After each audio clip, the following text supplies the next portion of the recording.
Of the Washington Nationals, and 0-8 on the season, about to go 0-9 on the season as the Washington Nationals lead in the nation's capital right now by the score of 6-1. Really struggling right out of the gate, playing two of the toughest teams in the National League in St. Louis and Washington, still coming up snake eyes, 0-9. On the season so far. One other game in action out west this afternoon in Denver. It's the Colorado Rockies leading the San Francisco Giants 9-6. I guess if you look on a national scale, the biggest I guess the biggest thing that happened today was the big trade announced at the Rams landing the overall #1 pick, but they had to give up 6 picks to get it over the next 2 drafts.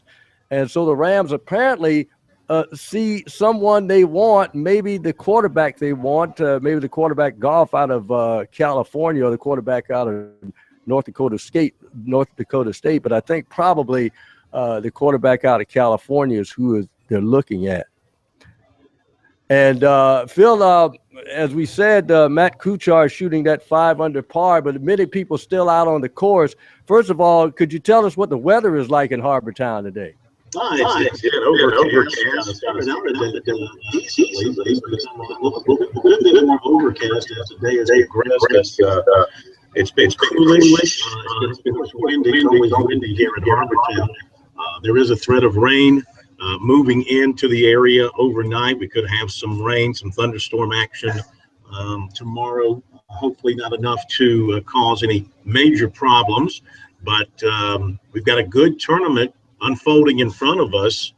Luke Donald, who was one of the guys to go out in the morning wave, a former world #1, he set the pace 5 under 66 early on, and then Brandon Grace followed this afternoon with a 5 under 66, so they sit atop the leaderboard. You mentioned Matt Kuchar, 4 under 67 for him, along with David Lingmerth.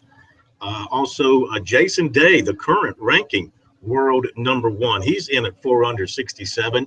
Tony Finau, 4 under 67 as well. So that's the top of the leaderboard. As far as some of the other folks that we like to follow regularly, Tommy Gainey, who's in the tournament, a 2 under 69 for Tommy. Bill McGirt, of course, Tommy from Bishopville, also Columbia. Bill McGirt from Wofford, a 2 under 69. Greer's Bill Haas, a 2 under 69. Ben Martin from Clemson, 1 under 70. Bryson DeChambeau, who's making his professional debut here at the RBC Heritage. He's on the course. He's playing the last, 1 under for him. Vijay Singh, a 71. Scott Brown from Aiken had a 71. Clemson's Kyle Stanley and Lucas Glover, 1 over 72 for each. Kevin Kisner had a 1 over 72. He's from Aiken, of course. Russell Henley, who resides outside of Charleston at Daniel Island, 1 over 72. Ernie Els, who had his issues at Augusta, 1 over 72. Davis Love III, who's won here many times, 2 over 73. And Clemson Sam Saunders, a 5 over 76. This is the first time that the golfers have been on this course since it was completely resodded pro from tee to green, all new grass. And Luke Donald made the comment afterwards that he threw away all his information on Harbour Town, all his yardage books, everything he had gathered over the years. No good to it because I guess in his mind, the place was going to play differently. Things were going to sit up differently, and it was of no use to him coming into the tournament. He's a guy who has done well here. He's never won, but he's finished twice, 3 times, including as recently as 2014. So he knows how to get around here pretty well, but he's never taken home the tartan jacket here at the end of the week. So we'll see if he's able to get it done. But it's a good-looking leaderboard when you've got Luke Donald at the top, when you've got Cooch at the top up there as well, and also, of course, Jason Day up at the top of the leaderboard. So things look good from that standpoint here in the first round of the RBC Heritage.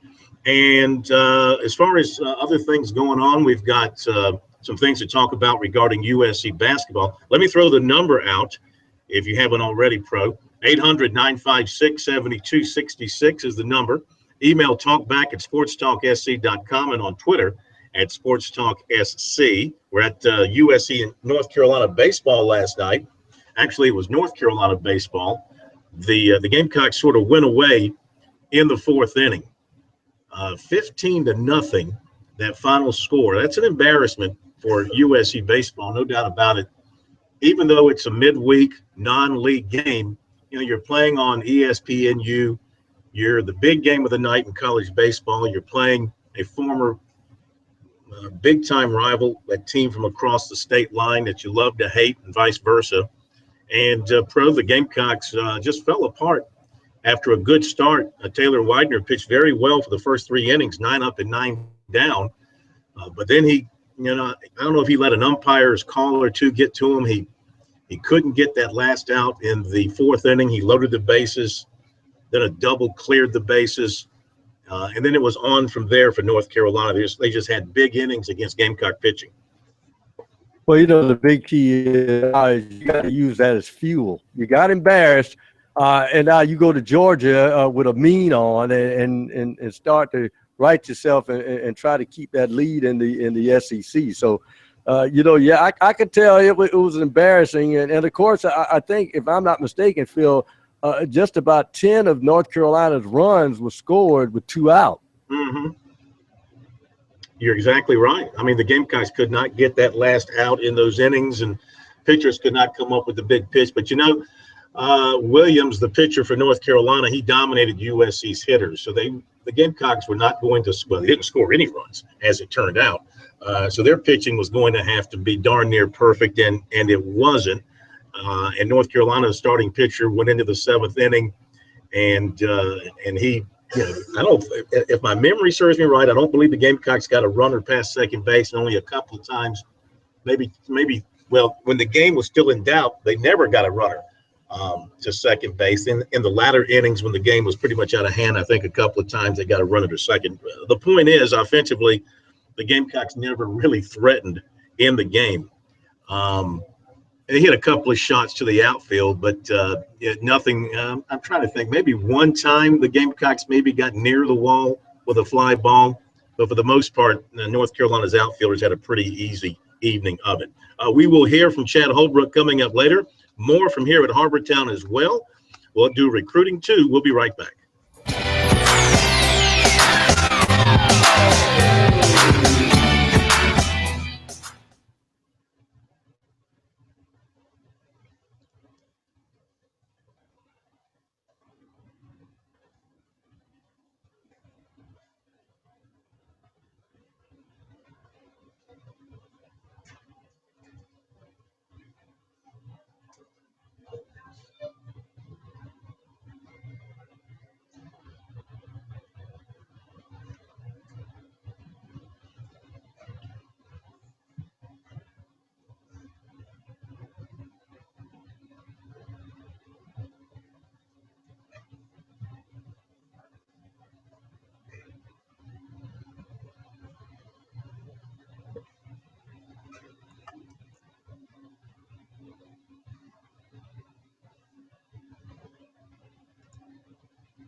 K-Mac is not with us tonight. He's still dealing with the aftermath of Kobe's night last night. Congratulations. I'm happy for Kobe to go out on a winning note. He'll go down as having made the last shot of his career in the NBA. He took a bunch of them last night, Pro. Now, he scored 60.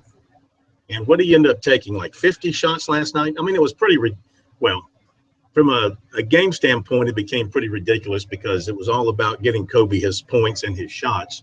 But then again, it was his last time ever. They're out of the playoffs.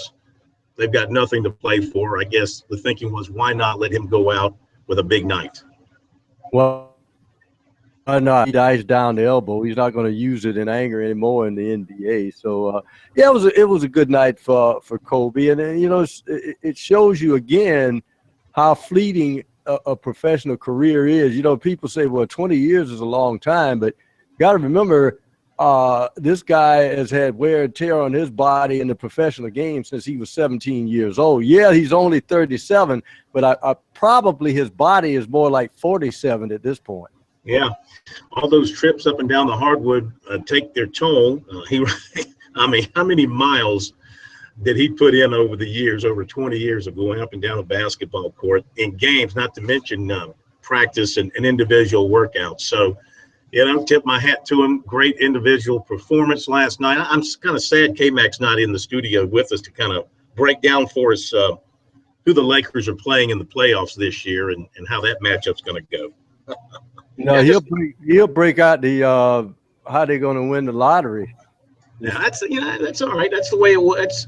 That's the way it went down for the Lakers in the final years under Kobe, between his injuries and their ineptness in a front office. I mean, that team has just come apart to where I don't know who's worst team in the league. Them. Well, I guess Philadelphia. Philadelphia probably carries the label as the worst run, worst managed team in the NBA. Lakers, For all those years of greatness, though, they let it get away from them, and it's going to be probably a long, hard rebuilding job, because as we've seen, even through the lottery, it takes time. You've got to hit the lottery a few times and hit the right people. I mean, the quickest way is to go out in free agency and bring in a stud. They tried that with Dwight Howard with the Lakers. That didn't work for them. They thought they had Chris Paul. Of course, that was negated. That might have changed a lot of things for them. Who knows? But with Kevin Durant becoming available soon, I would think maybe if the Lakers have the room salary-wise, they'd make a strong pitch for him or somebody else. I can't believe they're going to depend strictly on the college draft to rebuild this thing in a hurry. Because, I mean, you're LA, you're the Lakers. You cannot continue to be the bottom feeder that you are. Well, I mean, they do have a kind of a top feeder, because the team in the other locker room is the one that's doing this thing right now. And let's face it, the Clippers really are not anybody's favorite as far as that's concerned. That's why when everybody talks about Chris Paul, you ask yourself, what has he won? And really, he hasn't won anything. So he's still trying to struggle to see if he can win a title with the Clippers.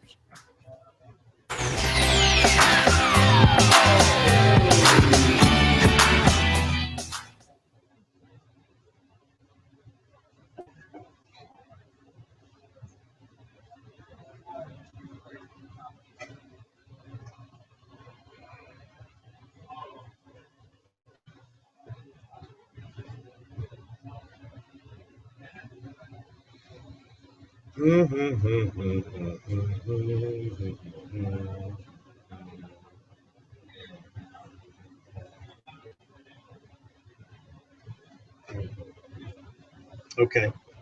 You mean you want to reconnect them? I mean, you and me, or you and Jeff City?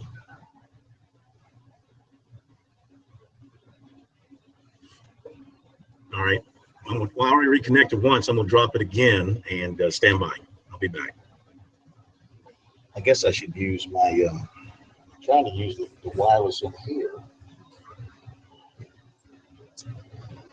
I'm going to use my hotspot to get the low. All right, stand by. See, Nettie. You get the Chad Holbrook from last night ready, if you would. Now my guy who's listening to me in Spartanburg says it sounds better now.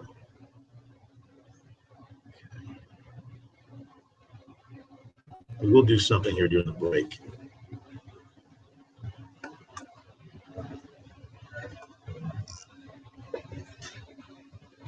See, how is it sounding to you guys in our studio? You guys, that's where it's going first before it goes down out to Missouri. How's it sounding in our studio?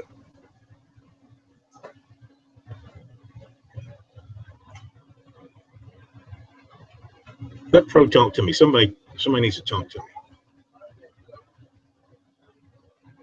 Holbrook's on the website.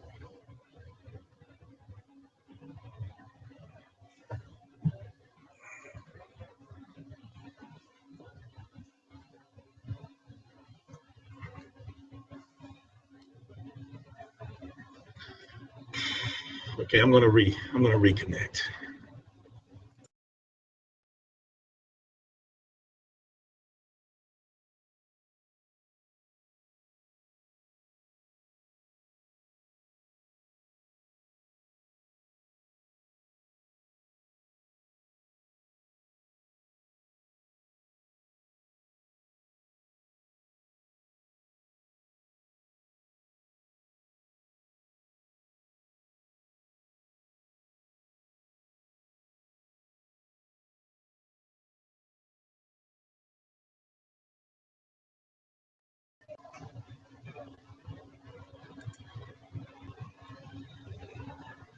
Okay, 1 2 1 2 1 2 1 2 1 2. 1 2 1 2 1 2 1 2 1 2 1 2.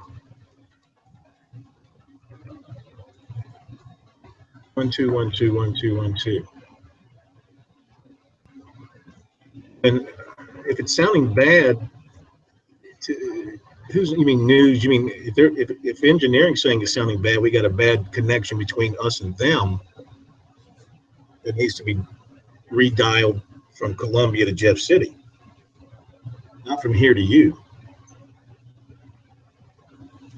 Let's get through this segment. Did you find the Holbrook?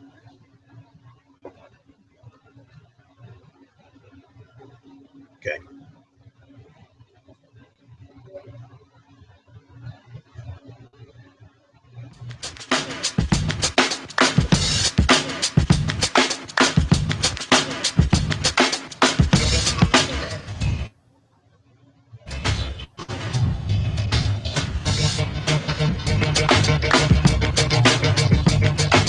And we're back at Sports Talk, South Carolina Radio Network, here on a Thursday night. Phil Kornblut at Harbortown for the RBC Heritage. Professor Tom Hayes at our studios in downtown Columbia. 800-956-7266 is our phone number. I want to remind you that you can hit a home run with Founders Federal Credit Union coming soon to Clemson. Founders Clemson location will be open in the near future. For now, check out the 4 on-campus ATMs. Visit relaxjoinfounders.com to see if you qualify for membership. A couple of other notes to pass along to you. First, from the USC side of things, Frank Martin busy trying to recruit players and also recruit a new assistant coach. Checking on that situation today, Dave Dickerson left Columbia today after meeting with Frank Martin, and he went back to Ohio State to resume his position there on Thad Matta's staff, at least for now. He's one of 3 candidates that Frank Martin has talked to about the opening on his staff. And a decision on whether or not he's coming, and Dickerson is the top candidate, we're told. A decision on whether or not he's coming is expected to be made by the middle of next week. So Dave Dickerson, by all accounts, Pro, that would be an excellent hire. A guy that's got over 20 years in the coaching business, has been a head coach, has been an assistant coach at the highest level, has recruited nationally, has worked with big men at Ohio State. Sullinger was one of the guys that he helped to develop at Ohio State. So he's got a good resume. And plus, it doesn't hurt that he's a South Carolina native. Yeah, from my old neck of the woods, Denmark Olar. He's a Olar native.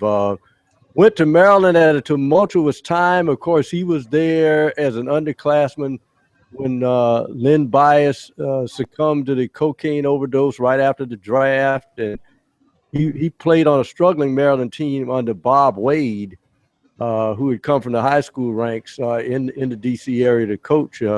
But hung around later on to get an assistant's job after I think he was at Gardner-Webb and a couple other smaller colleges and caught up with Gary Williams and was the associate head coach when they won the national title back then. And, of course, in that same Final Four, Phil, they always say, you know, your conference is your brethren. But I'll never forget Mike Davis, who at the time was coaching Indiana, and Indiana had upset Duke. And he said at the press conference, you may remember this, when he said, I want to thank my friend Dave Dickerson for giving me a tip on how to guard Duke. and of course, Maryland was in the ACC at the time, and so he got a little heat for, wait a minute, you were giving secrets on conference brethren? You ought not do that. Yeah, I remember, of course, in high school, he was a big-time hotshot prospect, and this was back when we had the one all-star game in the state, the North-South game. It was played at the Carolina Coliseum. He was undecided at the time that he played in it, and, of course, South Carolina and Clemson were angling to get him, and this was when head coaches could come to the all-star game in person and watch. And I remember walking out of the arena and coming off the floor and coming down the ramp towards the exit, and walking ahead of me was Dave Dickerson, and with him was Lefty Driesell on one side and one of Lefty's assistants on the other side. Lefty had his arm around his shoulders, and I thought to myself, okay, this one's pretty much done. This one seemed like it was going to be over, and it was. He went ahead and chose to go to Maryland, and and the rest is history, as they say. Another one in our state, another good basketball prospect in our state, getting away to an out-of-state school. One of the assistants on that staff, Phil, was Oliver Purnell at the time. Yes, you're exactly right. You're exactly right. If you're just joining us, top of the leaderboard here at the RBC Heritage is Luke Donald and also Brandon Grace. They are tied at 5 under 66. Matt Kuchar, David Lingmerth, Tony Finau, Jason Day, all in at 4 under 67. Then at 3 under, you have Siwoo Kim, Fabian Gomez, Charlie Hoffman, George McNeil, Johnson Wagner, Kevin Chappell, and Spencer Levin. Also Scott Pinkney, all in at 3 under par 68. Let's see how many of the golfers finished under par today. We have, looks like we've got 35 golfers in the first day here at under par. The conditions weren't all that tough. The wind, I don't believe, became a huge factor today as we thought it was going to be. That may change overnight and tomorrow with some weather moving in. As I look outside, I can see the trees are bristling, and it's getting dark here early because I think we've got some rain activity moving into the area. That could change things. Of course, if it rains overnight, that'll soften up the course. And if the golfers are able to go out and play, that will allow them to go right at the target and thinking that they'll be able to stop the ball on the greens here. So we shall see what happens going into round 2 tomorrow. We'll hear from Luke Donald later on and also from the other co-leader, Brandon Grace, here on Sports Talk. Also coming up in just a couple of minutes, comments from USC baseball coach Chad Holbrook. The Gamecocks were taken to the woodshed last night by North Carolina, falling 15-0 in Charlotte. That is a beautiful minor league baseball park in downtown Charlotte. It's a minor league baseball park with a major league feel to it in that it sits right in downtown Charlotte. You stand at home plate and look to the outfield, and all beyond the park, you see the skyscrapers of Charlotte, the high-rise apartments and office buildings. It's an excellent setting for a baseball diamond, and it seats about 10,000 right now. Who knows, one day down the road, if Charlotte moves up from AAA to the major leagues, I imagine they have some plans somewhere where they could expand that stadium, maybe make it 35,000, 40,000 for a major league team. I don't know that Charlotte in the near future can get into the major leagues, but if they do, that'd be a wonderful setting for Major League Baseball. Yeah, and of course, if I'm Charlotte, I would, because of Atlanta being down on I-85, I would angle for an American League team if I was them. Everybody say, well, you have a natural rivalry with the Braves. They'd be making hay at this time because I think the Braves just gave up the ghost and lost their 9th in a row. It just ended 6-2. They're 0-9, heading dangerously close to being double figures without a win. But yeah, I think Charlotte, I would say within the next 10, 15 years, we may see them be a major league city as far as baseball is concerned. It's a good start, though, with that stadium there and the way they have built that thing. Downtown's got a ton of luxury boxes already built into the place. And, of course, they'd have to do a whole lot more. I imagine they'd have to throw an upper deck around the outfield and along the baselines and kind of encompass the stadium that way to accommodate another 30,000 seats or so. But for what they have right now, it certainly is a beautiful setting. It was a great night in terms of the excitement leading up to the game and the fans being into it and all that. It just became a dud from a South Carolina standpoint about midway through when the pitching got away from the Gamecocks. And with a big SEC weekend coming up against Georgia, Chad Holbrook was not going to run any of his big arms. He was not going to throw Josh Reagan out there last night. So he had to go with what he had, and they just did not pitch well. The bullpen did not come in, and when you needed them to put out the fire, it just got worse and worse for South Carolina as the night went on. While from North Carolina's standpoint, their starter went into the 7th, and he was very, very good. And then the guys they brought out of the bullpen, they did the job too. So It was not a pretty night for South Carolina. They have to lick their wounds, and they go to Georgia this weekend, win another SEC series, and all of that will be forgotten. But still, when you look at it, even though the Gamecocks have a very glossy record right now, they have lost 3 out of 4 games to the ACC when you consider Clemson and North Carolina, the teams they played from that league thus far. We'll come back, let you hear from Holbrook in a moment.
Check one, check.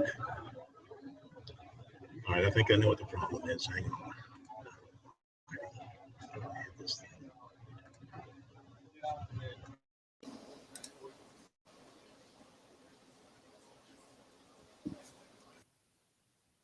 Check one, check. Check one, check. I know what the problem is with there. God almighty. You still hear me?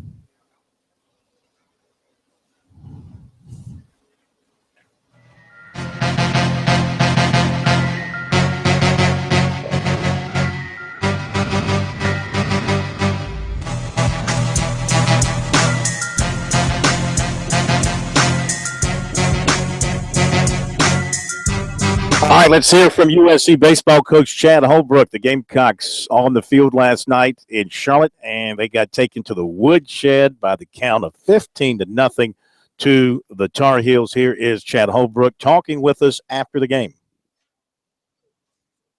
Disappointing night. You got to give credit to North Carolina. They kind of got off to a good start there, and when it got a little bit, over 6-7 runs there, we it was going to be a tough road to come back on those guys, and maybe we could have kept it a little bit closer with putting some other guys in the game, but they outperformed us in a big-time way, and you got to give them credit and tip your hat to them, and they roughed up Widener there in the third. It was we were a pitch away from getting out of that inning, and maybe it's a little bit of a different game, but they performed at a high level tonight, and we didn't. That's the bottom line. Does it matter to you, 1-0, 15-0? Does it matter? A loss is a loss. They're all hard. Losing like this is certainly never easy, especially, in this game. But it's one game. It only counts as one, and we got to put it behind us and get ready for an important weekend in front of us. You talked about the character of your team all year. What do you think you guys got to do to just flush this away? Well, it's just one game, and what are we? We played 34. We won 28 of them. So. I have a feeling they'll flush it, and hopefully we'll have to play a lot better. We were outclassed tonight by the way that they performed, and we didn't pick a good night not to perform at a higher level. And it's baseball. Sometimes it happens like that, but it's certainly difficult to take. What did you see losing in the fourth inning with his control? Well, I guess he walked 3 and they all scored, and he was a pitch or 2 away and a couple borderline pitches. It could have gone either way, maybe. I don't know. I didn't watch it on tape, but he was a pitch away or getting out of that inning, and then they got to give credit to their kid. I mean, he popped up and cleared the bases there with a big hit, and it was their night the rest of the way. But basically, those 3 free passes all scored, and that got them going in the right direction.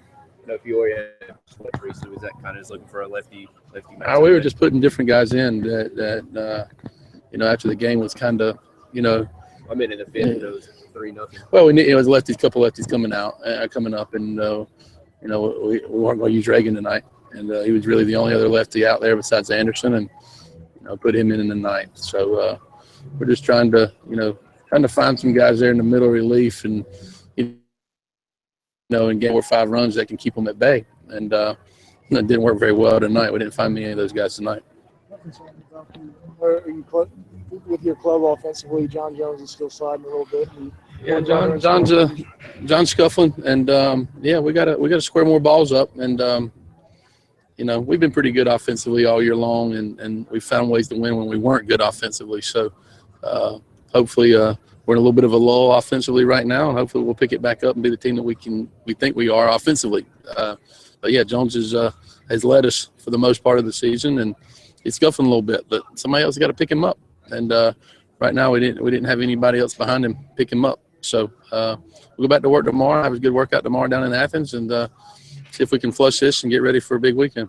Result aside, what do you think of the night and the setting? Oh, the atmosphere was great. The venue's incredible. That's why I'm sick to my stomach. I apologize to our fans who bought tickets and showed up in earnest, and we're probably chomping at the bit for something good to happen, and we couldn't give anything to cheer about. And for that, I feel terrible.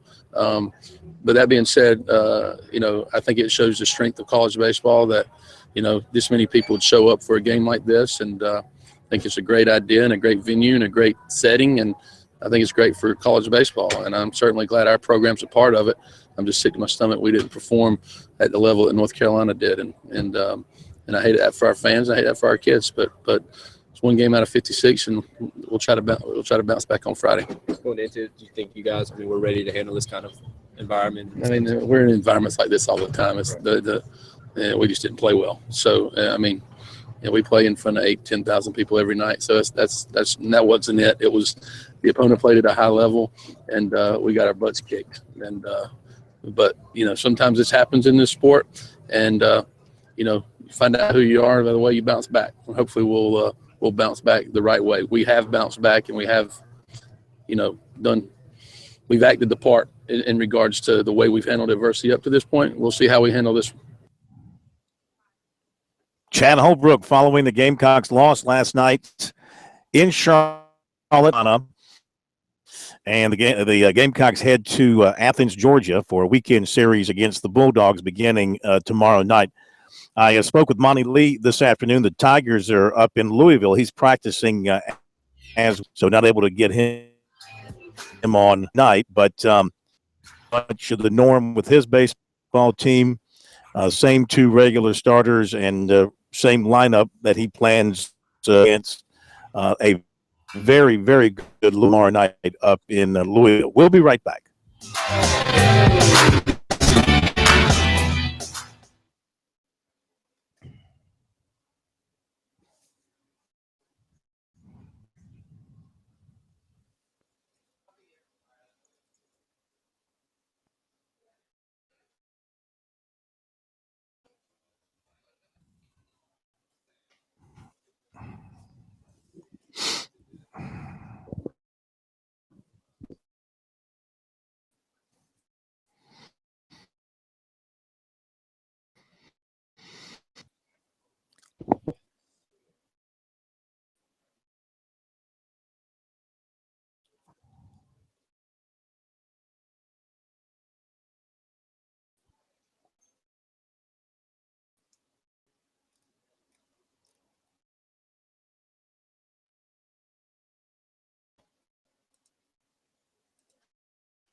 Check one, check.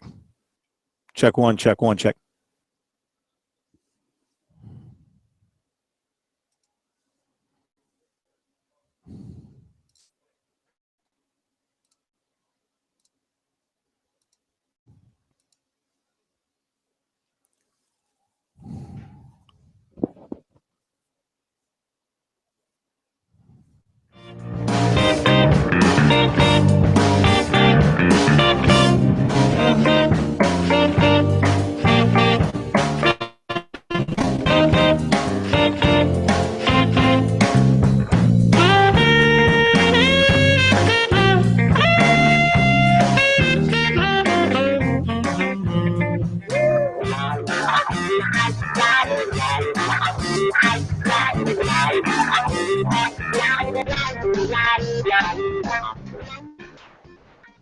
All right, let's give you the recruiting report here tonight on Sports Talk.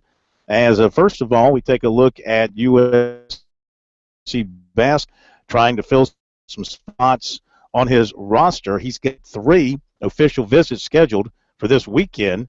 6'2" point guard Corey Holden, transfer from Delaware, who we've talked about before. 6'2" shooting guard Hassani Gravett, Pensacola Junior College in Florida. And 7'1" Kadeem Gaye of Bradenton, Florida.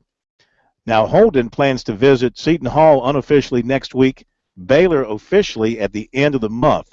He'll have to sit out next season wherever he goes. Gravett is a native of Villarica, Georgia. He was the Georgia 4A Player of the Year as a senior. Signed with Gardner Webb, but enrolled at Hargrave Prep in Virginia. From there, he landed at Pensacola Junior College, where he earned all-conference honors this season after averaging 16.7 rebounds and 3 assists per game. He was named the Panhandle Conference Player of the Year. Gaye is a classic post player, according to his coach at Victory Rock Prep, Lauren Jackson. Primarily as a defender and rebounder, still needs to work on his offensive game, but he does run the floor well and is a good passer. Coach says he's very comfortable with the ball. Plus, at 240 pounds, Jackson said that Gaye is hard to move out of the lane. Gaye is a native of Senegal. He came to the U.S. for basketball and academics. The coach feels he has a bright future.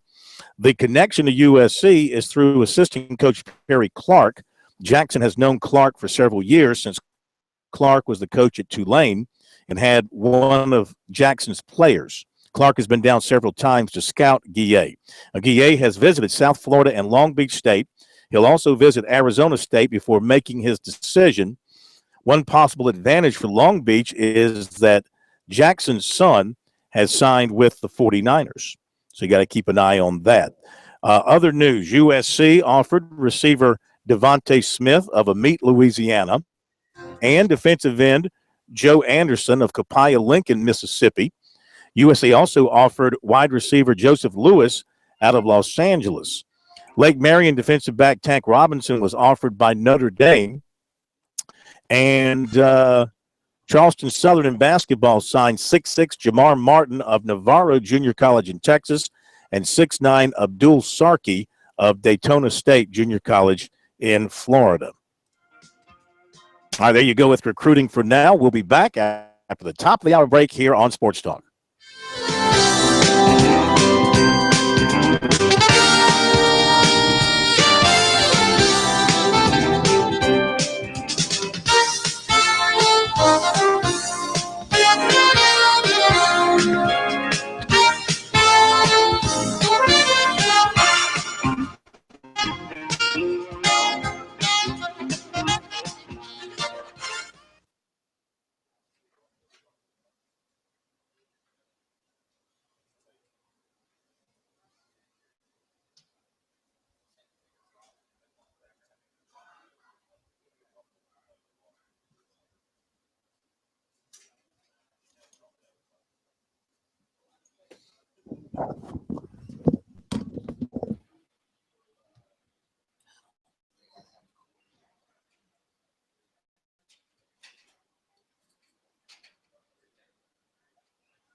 Live from Columbia, this is Sports Talk on the South Carolina Radio Network. Be a part of tonight's show.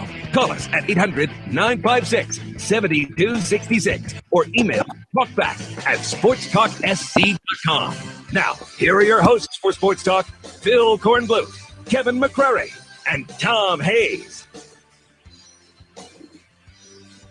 We are back, hour number 2, Sports Talk, South Carolina Radio Network. Phil Kornblut at Harbortown down at Hilton Head for the RBC Heritage presented by Boeing. By the way, they will have a flyover by Boeing on Saturday here at Harbortown once again. That's always kind of a neat thing. So if you're coming down, make your way out to the 18th to watch that happen, that big Dreamliner coming in from Charleston and doing a one-time pass over the island and heading back home.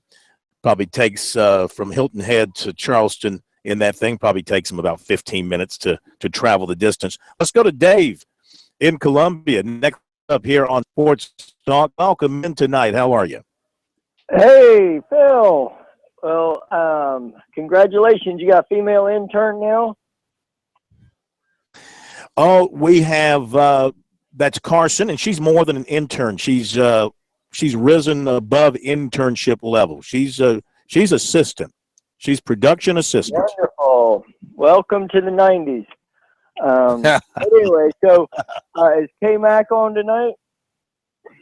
K-Mac is home rewatching over and over again every shot that Kobe took last night. I think he's going to do that for several days, so that, the memory of Kobe scoring 60 will be burned into his brain for the rest of his life. Yeah, I don't watch NBA, but I heard that was like an all-star game. They just parted the Red Sea and just let him do what he wanted. Yeah, it was. In terms of pure basketball competition, it was an embarrassment. And look, if it takes you 50 shots to score 60 points, what does that tell you? Oh, I don't know. But anyway, so my buddy Trey Dyson sent out a Twitter feed that I think was pretty appropriate on the 12th, talking about Bernie Sanders was planning to break up the USC pitching staff because of all the power it had on it, and they needed more equality in the conference. Well, I think North Carolina did a pretty good job of that last night. I know that. Keep in mind now, they didn't see the frontline pitching. They didn't see any of the weekend starters. And Widener has had his issues this year. He started out the year as a weekend guy, but has slipped into the midweek, and he just couldn't get it done for him last night. They were hoping he would go 7 or 8 innings, but he could not match the North Carolina guy. Yeah, maybe they should have brought in a starter to stop the bleeding, but 15-0 on national TV. Maybe if they just stay away from the ACC and stick to the Southern Conference and the SEC schedule, they'd probably do a little better. What's your thoughts? Well, Clemson beat them 2 out of 3. North Carolina hammered them last night. So, you can't argue with that. But the Gamecocks are having great success within the SEC, and they have faced some tough opponents in the SEC, but they still have Florida and Texas A&M and Kentucky coming up. So they have some league tests waiting for them down the road. Thank you, Dave. Always good hearing from you. Back in a moment.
Okay.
Sports talk. Sports talk. Sports talk. That's not. Huh?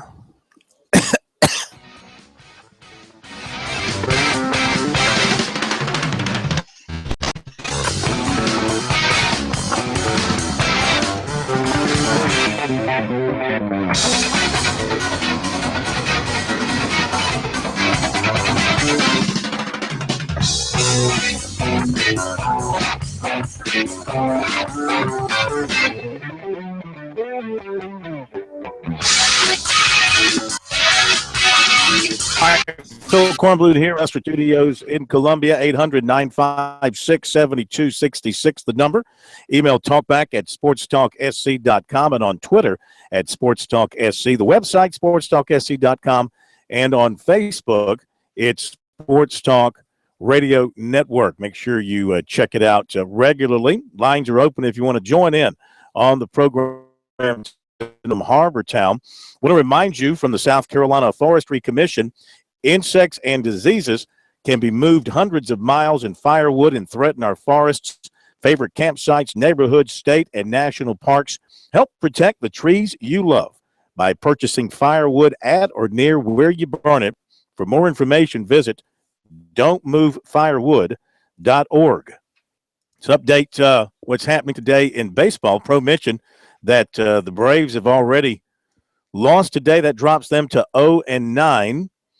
And, we kind of knew going in it could be a long season for the Bravos. I don't think in anybody's wildest dreams and at their most negative pro that they thought that they'd start 0-9. I mean, maybe 3-6, 4-5, but not 0-9. Well, you look at who they're playing and how their pitching was kind of shaken up at the end of spring training.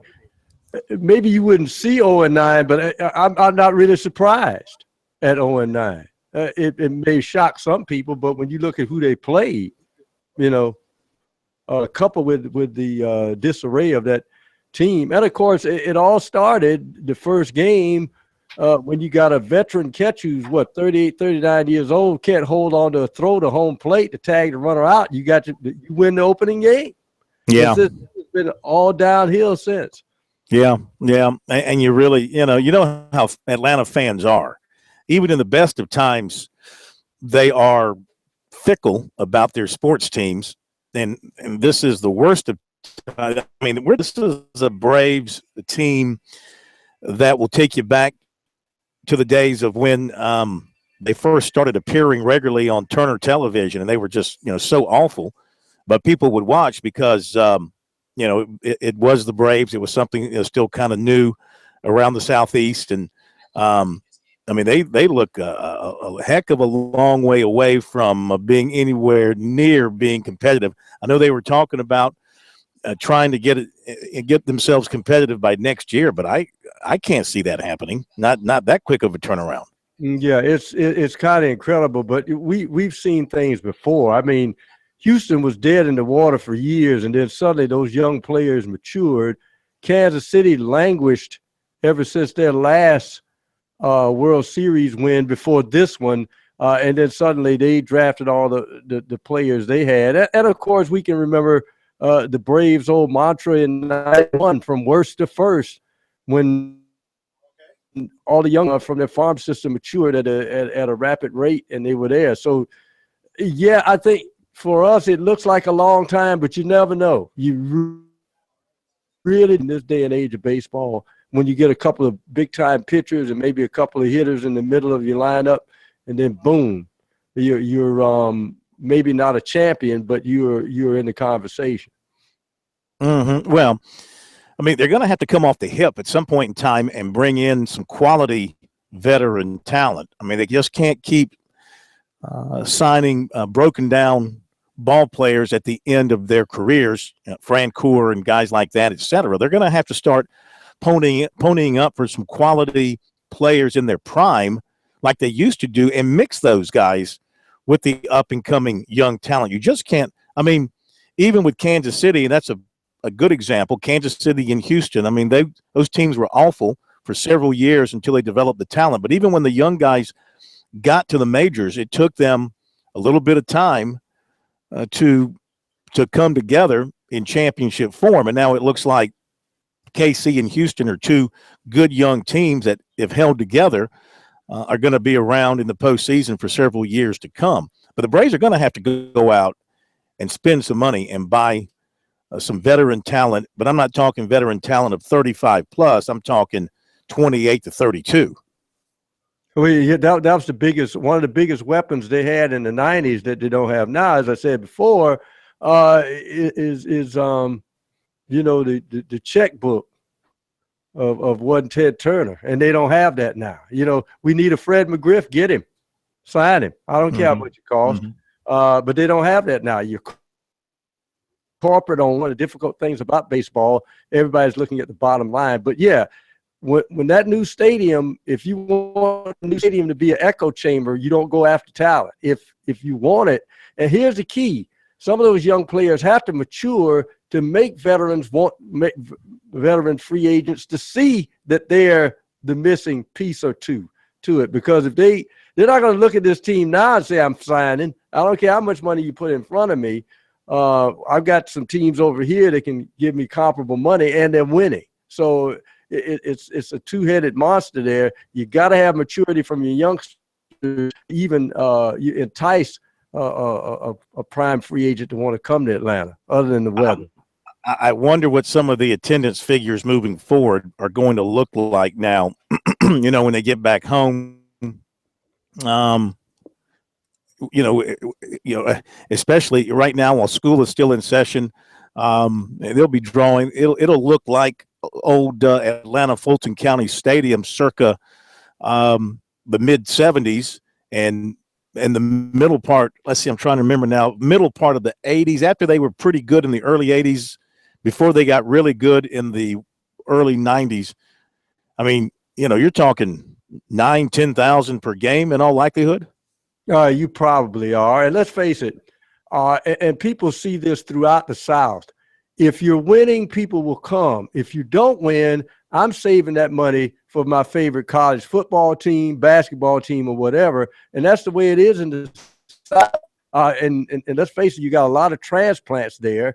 So when the Mets are there, the Cubs, it'll look like it's packed, and it'll look like you're in Chicago and New York, because those transplanted Chicagoans and New Yorkers are going to be filling the stadium. Mm-hmm. The NFL, of course, everything the NFL does is met with grandeur and is a big deal and is a major story. So tonight, the release is the regular season schedule for 2016. Charlotte Observer reporting that the Panthers and the Broncos will meet in the first regular season game of 2016 in a rematch of the Super Bowl. And see, they don't give us I guess that would be the Thursday night game leading into the regular season. Thursday night game opening into the regular season. Little things are bleeding out. The official release of the schedule will be at the 8 o'clock. But I can already tell you that opening the Vikings' new stadium in the second week will be your Packers. Your Packers. Yeah, that's good. That's good. Let's help them open that stadium with an L. We put the L in Minneapolis, and that's what we're going to do. That's how we do things. Yeah, how it happens. But the NFL schedule is coming out in about I guess about 38 minutes from now. So we'll all know where people are going to be. But it should be an interesting season.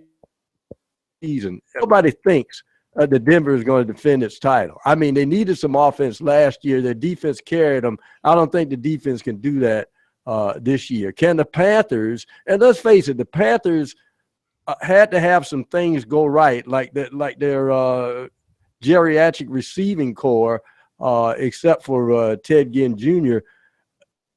They struggled when they got to a defense like the Denver, but they were able to carry through throughout the regular season and the opening round of the playoffs. It'll be interesting to see how Cam Newton mentally rebounds from that debacle in the Super Bowl as well. All right, when we come back, we're going to hear from the leaders here at the RBC Heritage. We've got Luke Donald coming up next here on Sports Talk.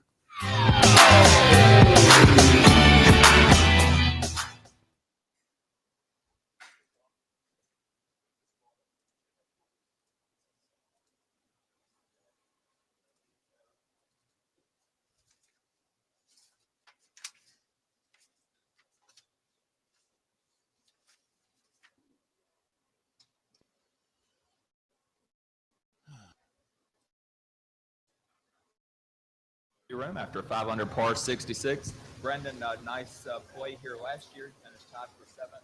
Got that going today. The interview room after a 500 par 66.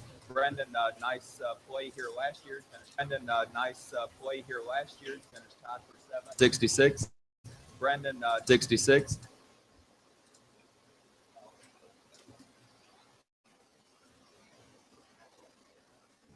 Brendan, I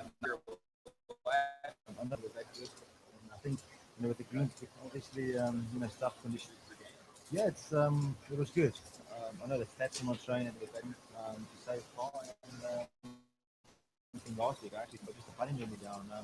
And obviously, I was excited to get back here. The green, I've probably played. That was probably the best I've played of that the green. But just the putting let me down. And obviously, I was excited to get back here. Like you said, last year was my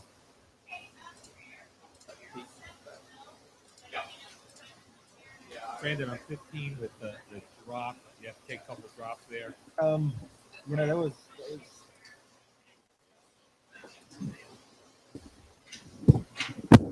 I like that video. All right, audio. I will email you the audio.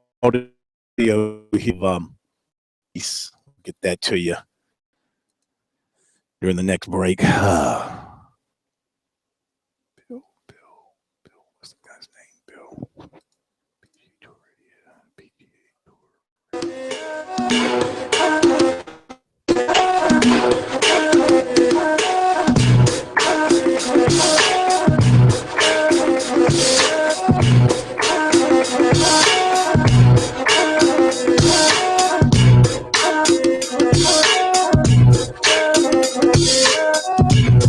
All right, we continue at Harbortown as well as from down here after the first round of play. We have a tie for the lead, and one of those tied for the lead is Luke Donald, who has done well here. He hasn't had a great season so far. So a win here would be a tremendous way to kind of turn things around for him for this season. He's only had one top 25 finish this year, nothing in the top 10, but he likes it here. He's finished twice. He's finished second 3 times here at Harbour Town, including in 2014. So it's a place that he likes. It obviously fits his game.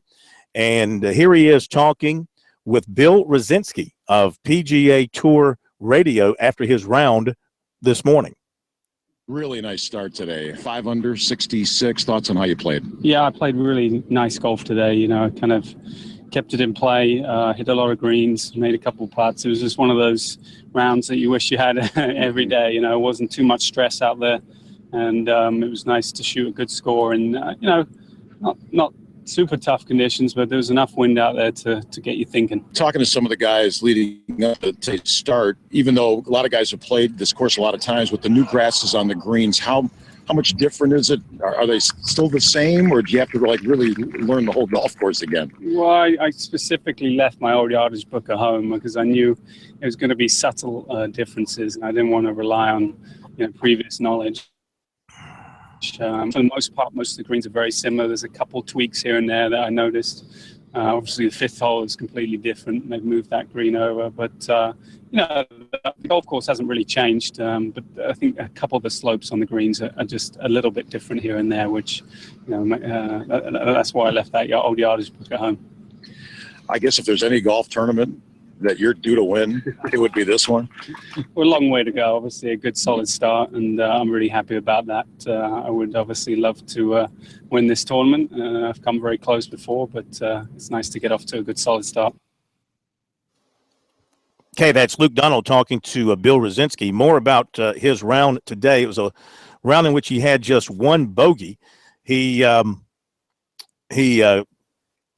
had a couple of nice, putts that the thing about Harbour Town with the greens being so small, you get a lot of putts that are run in from distance here. And so it's not a foot putts rolled in. And he had a 25-footer today at one point.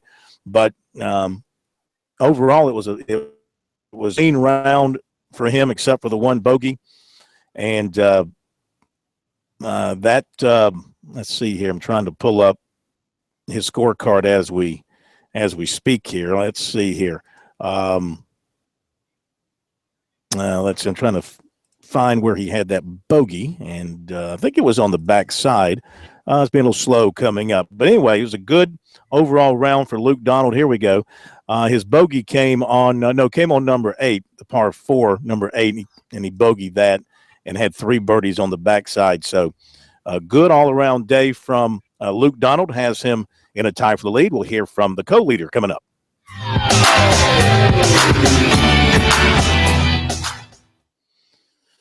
Oh, jeez. Everything is crapping out. Obviously, I had to go through the whole process of getting the drop. But that was one of those lucky breaks of the day. A lot of guys are so worn out from the Masters, they don't play this week. Finished 7th. Having a good finisher last year. Finished 7th. Did my first decent finish in the PGA Tour, and just one of those golf. Yeah. No. When I come at you. You idiot. Get your way for it. No. Yeah, I think it's great. Man, I would have said that.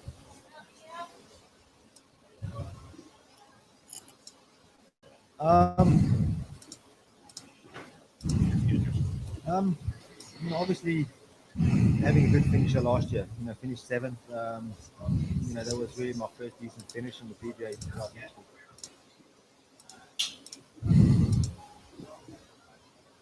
I feel pretty much the same way about next week. Okay.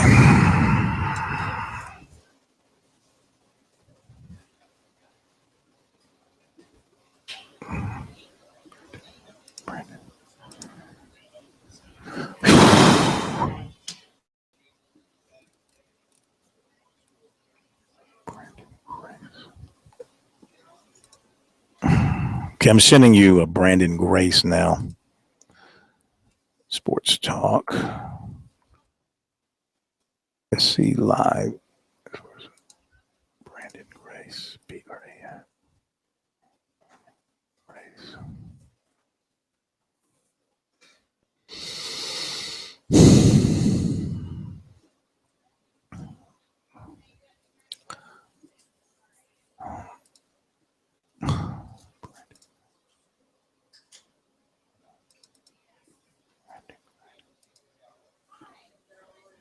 Okay, it's on the way. At least I hope that's the right one. If it's not, I'm going to be pissed off.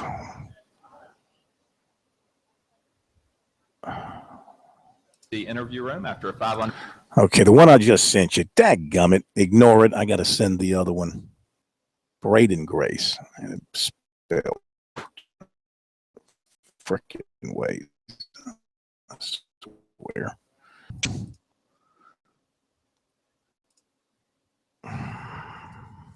Sports Talk. Yes. Use this one. Braden. Okay, use the second one that I sent you, not the first one. I just sent it. It'll take a little while. Use second one. Once it gets there. Okay, I see.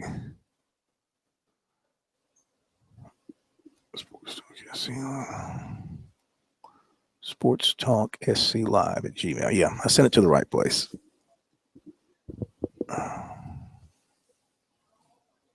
Should be. It just cleared me, so it should be getting to you shortly.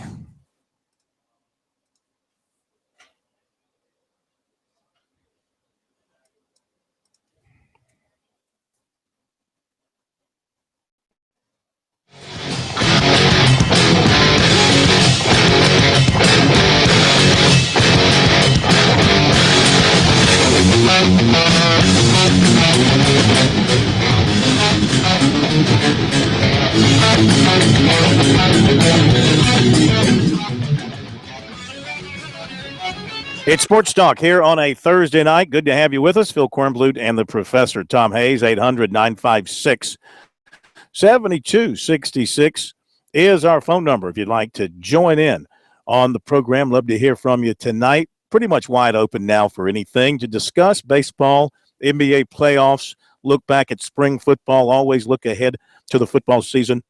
A little bit of talk here about the RBC Heritage. If you're headed down for the weekend, who are you going to follow? What are you looking for here in Harbortown besides a good time? I think that's what most people are looking for when they come to this. The golf, of course, but a good time as well. Want to remind you to relax on and off the field with Founders Federal Credit Union, located in the heart of Gamecock Country. Founders Russell House location is available to help you with all your financial needs. Visit relaxjoinfounders.com to see if you qualify for membership. A couple of other notes. Louisville football coach Bobby Petrino gets a new contract. Don't know what he's done to deserve it, but he gets a 7-year, $30 million deal. $30.625 million for Bobby Petrino, and they're throwing in a brand new Harley with one.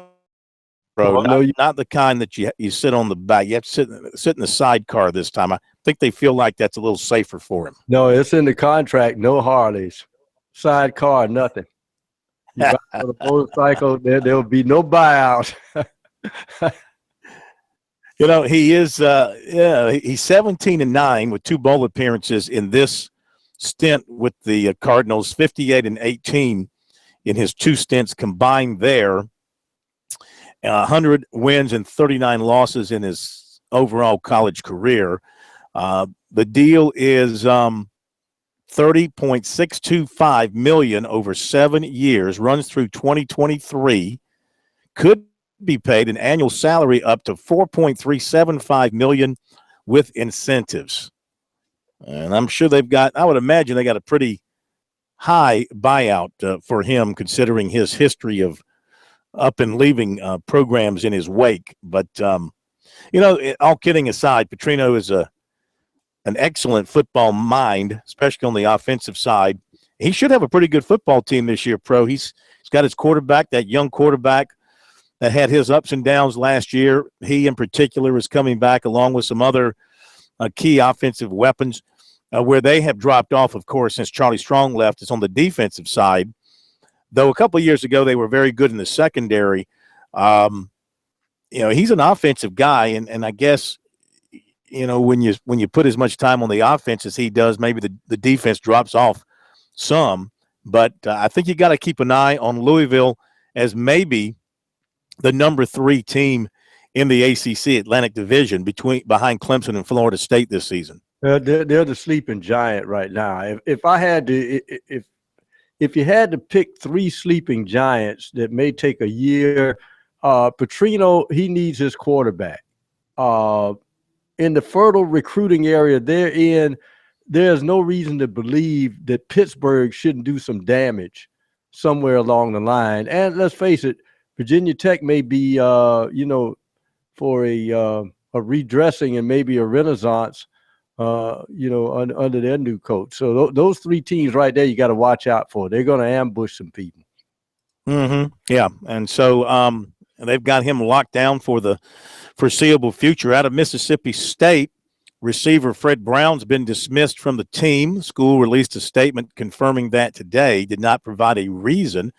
He caught 27 passes last year, was expected to play a big role on the team. After he was one of the team's leading receivers last season. De'Runnya Wilson, he left for the NFL draft with a year of eligibility remaining. So this is a team South Carolina will play early in the year on the road, and they're kind of in rebuilding mode as well, having to find a new quarterback, and now a couple of their big-time receivers, they're gone. So that certainly is a benefit to South Carolina and the other opponents on the Bulldogs schedule. Back here at Harbortown, we talked about the Luke Donald and his round. Only 1 bogey for him. Mentioned that he ran in some nice putts today on his birdie. Had an overall good afternoon and has put himself in excellent shape going into round 2. Same thing with Brandon Grace. It's a good year. He's ranked 14th in the world to Harbortown. And day he did have a bogey at 16. Outside of that, he had a couple of bogeys, just the 1 bogey on 16 for him. And birdies for him as he comes in at 5 under 66. Here he is as he spoke with the media not too long ago, talking with the media center here at Harbortown.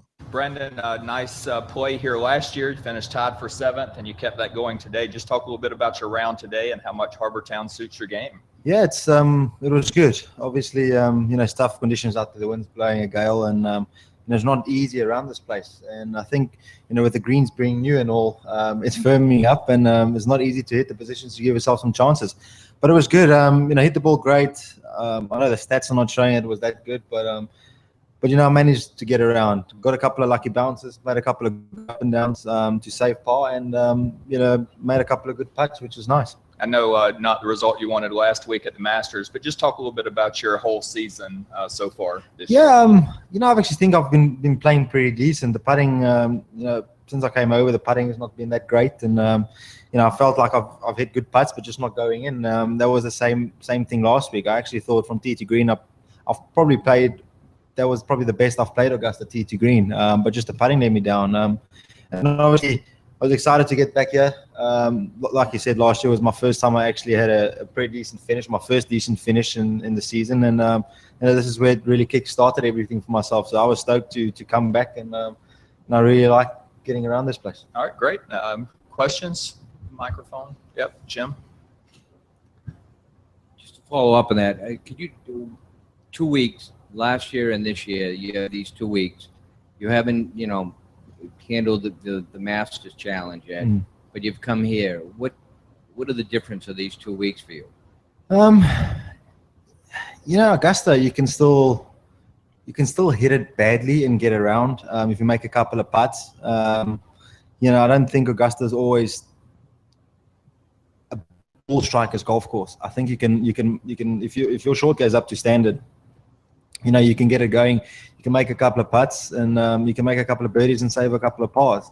That's the thing with me. I'm mostly of the time I'm pretty good ball striker, but the putting lets me down every now and then, and that's the thing about Augusta.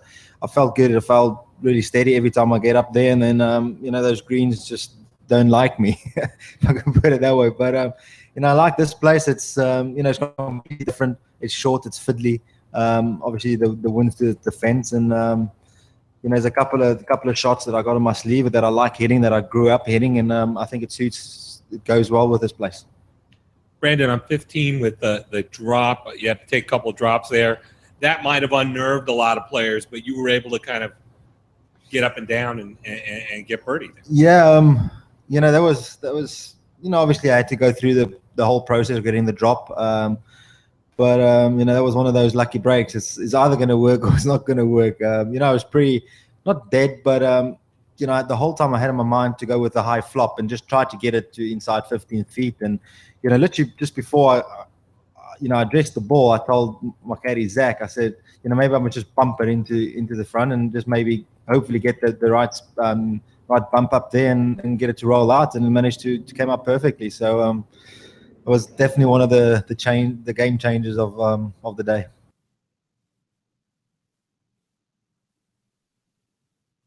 All right, there you go with the other lead, round one of the Heritage, and a good day turned in by him as well. Luke Donald, of course, and Brandon Grace, the two co-leaders here at Harbortown, as they finished up the day at 66, and they will carry the lead into play tomorrow and switch shifts. Go out in the afternoon, the other in the morning.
Okay.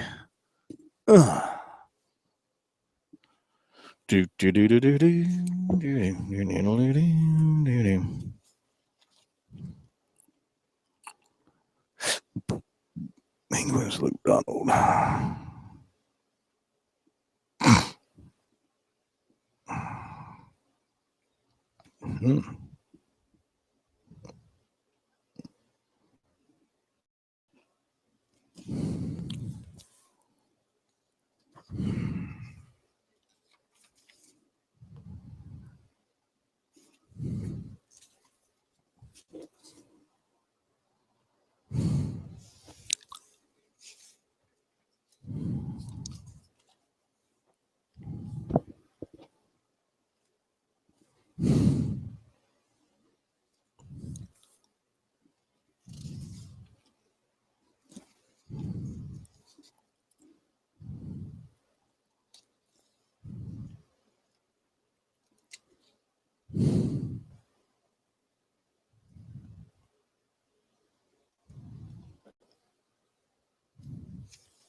Do-do-doodle-do-do.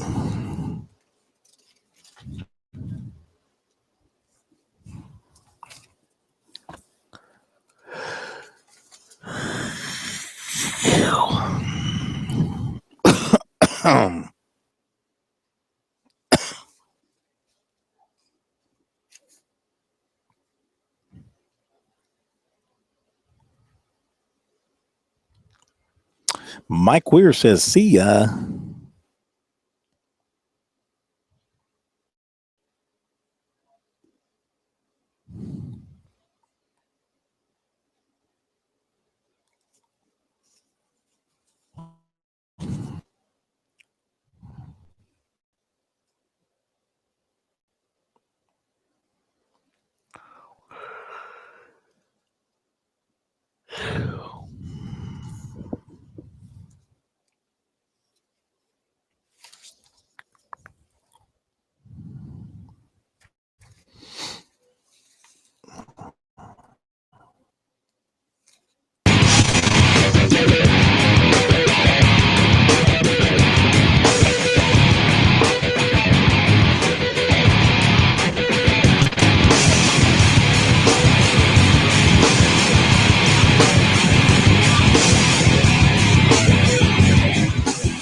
And we're back. Sports Talk presented by the South Carolina Commission on Higher Education. Find out how you can get help paying for college at one of 42 events this month.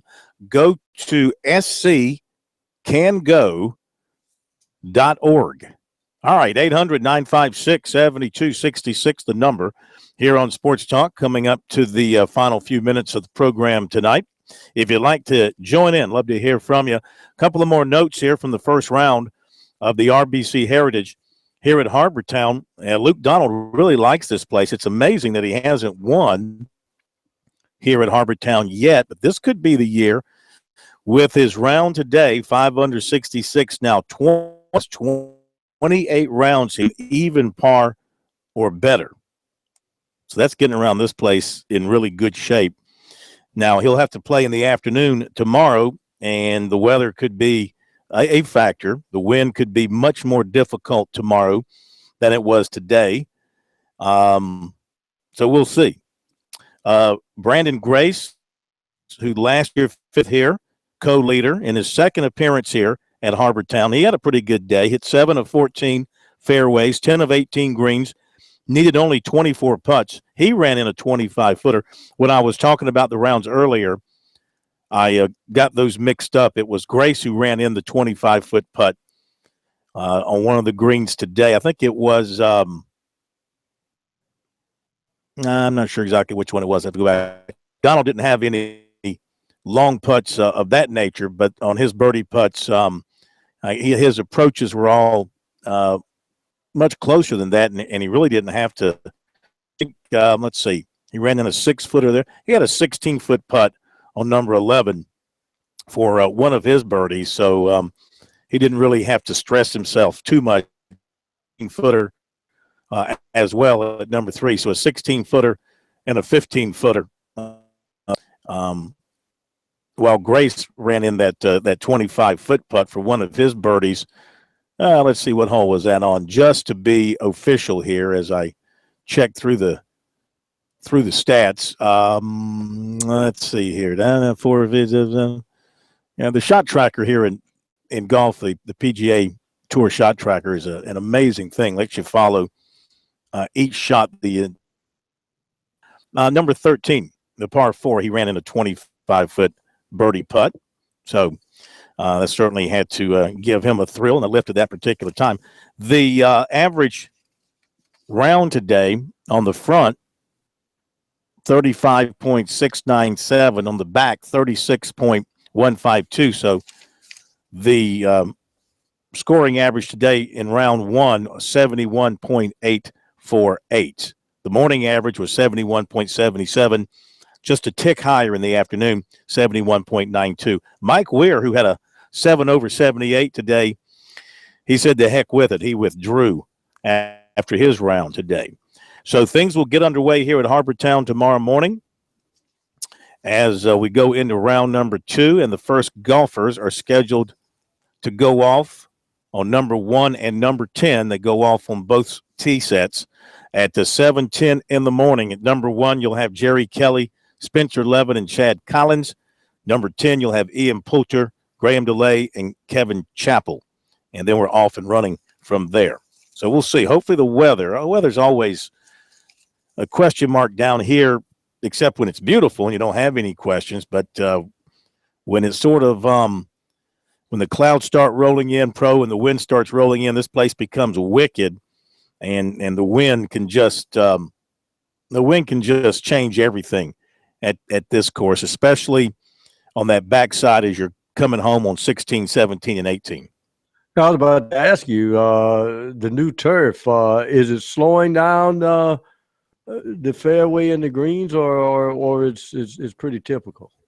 I think, well, you heard what Luke Donald had to say, and that his experience here really did him no good with this new turf. Now, I don't know from a professional golfer standpoint what that means, how that changes things for a golfer.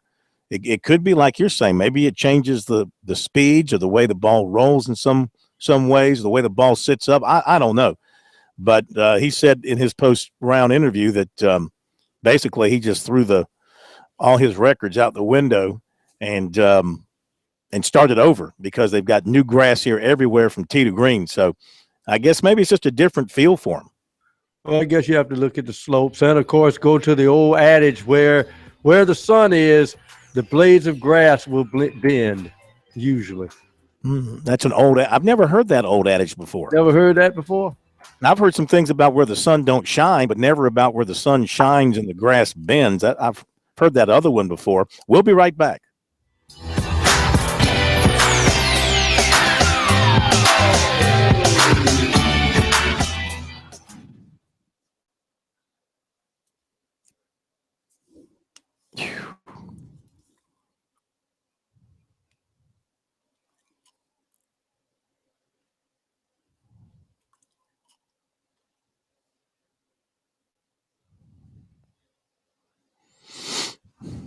Shall we?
Got to give a shout out to our producer tonight, Carson Mason, who's done a fabulous job back at our studios in Columbia. We had some rough sailing early on from a technical standpoint with some things happening outside of our control. At least we think they were outside of our control. But we got everything worked out eventually and smooth sailing from then on. So thank you, Carson, for remaining calm, cool, and collected in there. I don't think I heard any swear words or anything coming from her, so that's good. That's good. A couple of other basketball signing notes. Wofford signed 6'7" Justin Tucker from Orlando, and Coastal Carolina signed 6'8" DeMario Beck from South Georgia Tech, and 6'4" Arthur Labinowitz of Charlotte. All right. And Pro, we're set for the NBA playoffs. It's my team against your team. Yeah, I still like my team. I still like my team. Good win last night. We've had trouble with your team, the Hawks. You've beaten us 3 out of 4. You've got the home court advantage on us. But I don't know. I still like my team, but we have a hard time with the Hawks. I think it's because the Hawks are somewhat similar to the Celtics. Athletic, likes to run the floor, likes the fast break. I think they're somewhat similar teams. Neither team has I guess Horford can be a dominant big man at times, but I know who you got that really gives us trouble. That's Millsap. Yes. The interesting thing is this is going to come down to rebounding, which I think the Celtics have somewhat of an advantage. See, because of Atlanta inverts the floor. They like in an inning that they like to have either Millsap or Horford out on the wing because both can hit the three. They like having avenues open for Teague and Schroeder to drive. That's the way they play. It's almost like that old Denny Crum inverted offense he used in Louisville, where his forwards came out and did a lot of the ball handling until they opened things up for the guard. So it'll be interesting to see, but I think it's going to be a contrast in styles. But I think probably the key point is whoever rebounds the best in this series wins it, is what I see. By the way, just in case you wanted to know, Phil, Tiffany Mitchell was the 9th pick in the first round of the WNBA draft this evening. Oh, okay. You know what? I have about as much interest in that as I do the opening round of the NHL playoffs tonight, or I guess last night. And of course, she went to the Indiana Fever. And as everybody knows, fans of women basketball, who the number 1 pick was. So we won't have to even tell you. Who took her? Seattle. Because they had the number 1 goes to Seattle. Tiffany Mitchell goes to the Indiana Fever. Okay, very good. All right, Pro, thank you, Carson. And thanks to everyone for being with us tonight. Have a great night. Back at you tomorrow night from here at Harbortown and Columbia. We'll see you then on Sports Talk.